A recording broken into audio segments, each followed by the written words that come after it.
You did. What happened here was out of my control.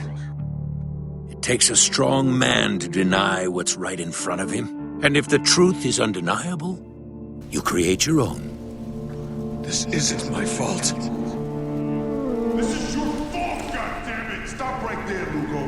What it is, he wouldn't let us have a choice. He turned us into fucking killers. That's enough, Sergeant. No! No! I told you so! No! We need to keep moving.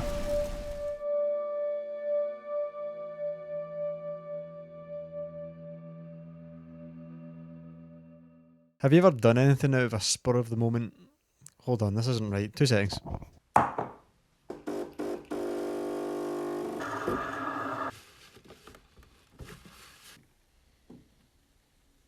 Have you ever done something out of the moment and it is like completely irrational to do it? And you just come across this intrusive thought, you do the intrusive thought, and you feel this immediate guilt when you do it.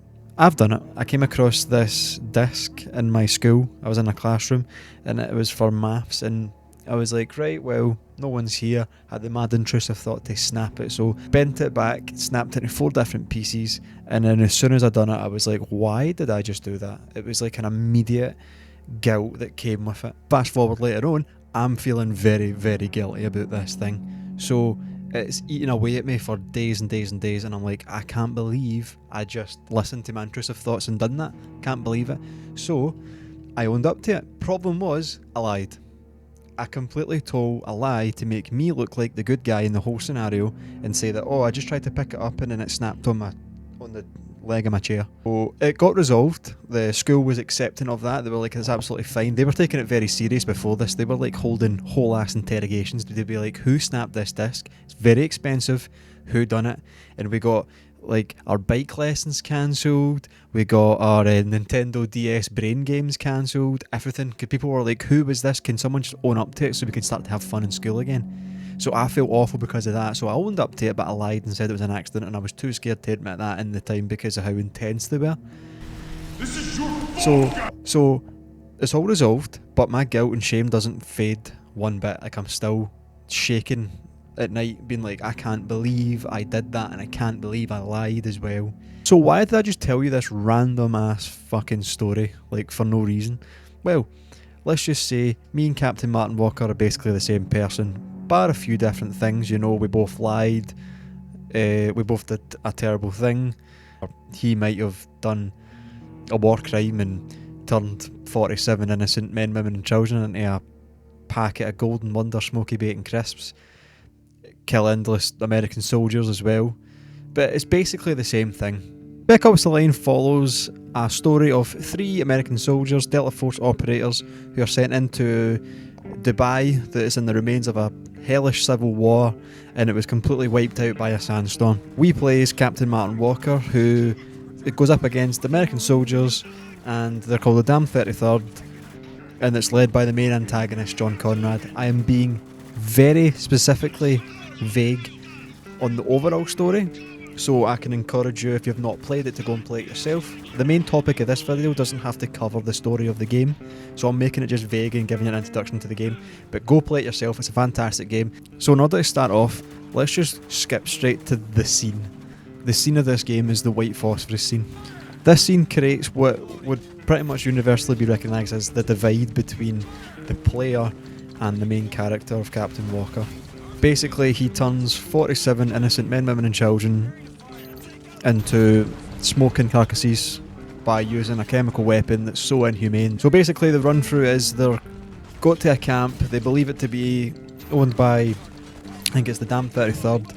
They're trying to take down the camp, so they blow it all up with white phosphorus because it's their only choice. Basically, they didn't realise that these people were helping, and inside the camp was refugees that they were securing, and you burned every single one of them to death in one of the most horrendous ways possible, and the game forces you to look at what you did as you did it. This is where the divide comes from. Everyone's like, right, okay, I do not identify as Captain Martin Walker anymore because that is fucking crazy. So this is the focus, not the scene itself, but what comes after the scene. People like to focus on the scene for YouTube videos, and they're really good. I highly recommend you look around at the Spec Ops scene because there's so many good videos and theories on this game. But my focus is actually what comes after this scene. and how well wrote the character is, and how it's like totally believable to be an actual human person. From the conclusion of this scene right up until the end of the game, depending on which ending you choose, Captain Martin Walker takes every single step possible in order to avoid criticism and responsibility for that scene.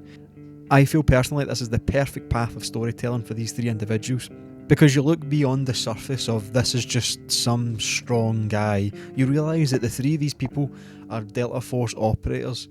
That's one of the most elite soldiers in the entire world. Their whole thing is just mind over matter, get the shit done and keep moving. And it perfectly encapsulates Captain Martin Walker, because he is that exact calibre of soldier where it's no matter what's in front of you, you keep pushing forward, even though he done a horrendous crime. An international war crime, right? That would set everybody else into complete insanity right at the get-go. He is like, mind over matter, this isn't my fault, got to find the person responsible, got to take them down and serve justice. Like, that's the type of person he is, because it reflects his soldier rank. Now, of course, the excuses and reasoning for the things that he did and why he did them are completely written in nothing but hypocrisy and lies, but that's the best part about the character, because that's a very human thing to do. Hence why I told you that story at the start. I was watching this show the other day on Netflix called I'm a Killer, I believe it's called, and it's such a cool show because it shows the different perspectives on different murder cases. So it would show the perspective of the murderer, the family, and then the police investigators who were involved in the case. And a very cool detail that I noticed when I was watching it, and I wasn't supposed to put this in the video, but it was literally like days before recording, I was like watching this and I'm like, I see so many similarities to the characteristics of real people and then Captain Martin Walker. Like, one cool detail I love is the restless eyes, which is actually a very good telltale sign of someone lying or making up a lie, and that's included in the character. You can see him. Now, you could argue that this is him trying to come up with what really happened and like piece together, how are these civilians here? I disagree. I mean, it could be, but I also think he could be coming up with like what's going on and how are these civilians here, but I also think he's coming up with how can I make this not my fault right away. Captain Martin Walker comes off as a stoic action hero at the beginning of the game, but by the end of the game we all realise who he actually is, and it's not a stoic hero, it's actually a very egotistical, very prideful, driven, selfish, like he's just psychotic in so many ways that it's like he's like a narcissist by the definition. All the traits, this man has them, and it's like I love that part about him, because I'm so fed up of just some voiceless character, like a Call of Duty campaign character who just kills and doesn't give a fuck and gets the AC/DC playing at the end of the game when he wins. Love it when like Jaeger's like, no, fuck that, look at what you did. It's like that scene from Dexter. I always think, like, whenever I think of Spec Ops: The Line, I always think of that Dexter scene. Like, that's the difference between like a Call of Duty campaign and a Spec Ops campaign. Like, Call of Duty's like raising your hand up like you've just won a UFC title fight, like, look at the champion. Spec Ops: The Line is like, Open your eyes and look at what you did! I'm just going to bring it to the ending now, because that is the main focus point for me, I feel, that I want to talk about, because it solidifies Martin Walker to me as being probably one of the most human characters I've ever seen in a game. An evil character, evil and human, two different things, remember. Actually leads me to include a semi-debate kind of thing on the ending. The thing I love about Spec Ops: The Line is it has 4 different endings, and all 4 endings have a solid argument to be someone else's canon. The good thing about it is this game was wrote by an individual who loves the theories and doesn't confirm nor deny which ones are right or wrong, and that's such a cool thing because it involves dialogue. We can talk about these things, and hell, if you want to go in the comment section and tell me my ending's a fucking stupid mess of a thing, it doesn't make any sense, go ahead. I really do encourage that, because I love talking about Spec Ops: The Line. So there's many different theories on the ending of this game. One strong one, I'd say it's my second favourite behind the one that I've concluded, is the hell theory, where Captain Martin Walker is in the helicopter crash scene at the start of the game, and then it crashes, and then it's like, that was such a big hit, like he's got to have died from that, so he's dead, and the rest of the game is him in hell. That is very cool. It's very satisfying. Good ending. But I'll tell you why it's not my pick. And the ending that I have came up with, what I like better is something that's more grounded, realistic, and actually has, like, it's all happening in real time. Of course, he's losing his mind, so things don't make sense here and there, but, like, let's go. So we fast forward to the end, and Walker's ego has completely taken over him, and we're now just continuing on a battle that makes completely no sense anymore. All that really matters is Walker clinging on to the idea that Conrad was responsible for everything. So Walker reaches the tower where Conrad is, and with no Lugos or Adams there to see the lie come out and be responsible for what he did, he climbs the tower, gets to the top, and realises that Conrad was dead the whole time. Now, in order to tell a compelling story to, gamers around the world, they had to be like, oh, he's been dead the whole time, twist, for you to go, and it was good. But Walker doesn't have to care if he's alive or dead, because at the end of the day, it's not about Conrad, it's about Walker. And Walker coming to terms with what he did, and answering for what he did, taking responsibility for what he did. Conversation between Walker and Conrad takes place purely in his head. You can literally see the two of them arguing, but it is two Walkers. It's not one Conrad, one Walker. It's soul and ego. His soul understands the reality, knows he's wrong, and can see through the lie.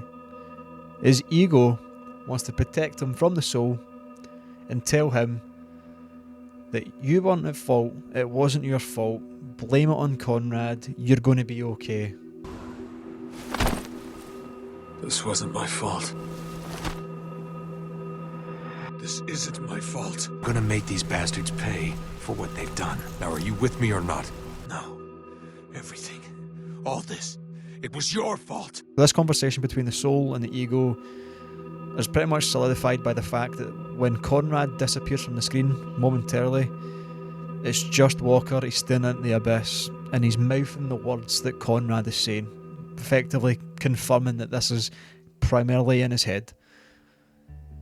And I believe that this is just two voices in his head that's been nagging at him the whole game, throughout the whole thing, telling him, you did this, you're at fault, and then him coming back and being like, no, you're at fault, it was Conrad, it was someone else, it wasn't me, and it's been eating away, and that's why he's been going fucking crazy. It's nagging at him. The growling stomach, the head, everything is attacking him, because the soul knows that he has done wrong, but his ego's like, if you admit this, it's over, so tell a lie.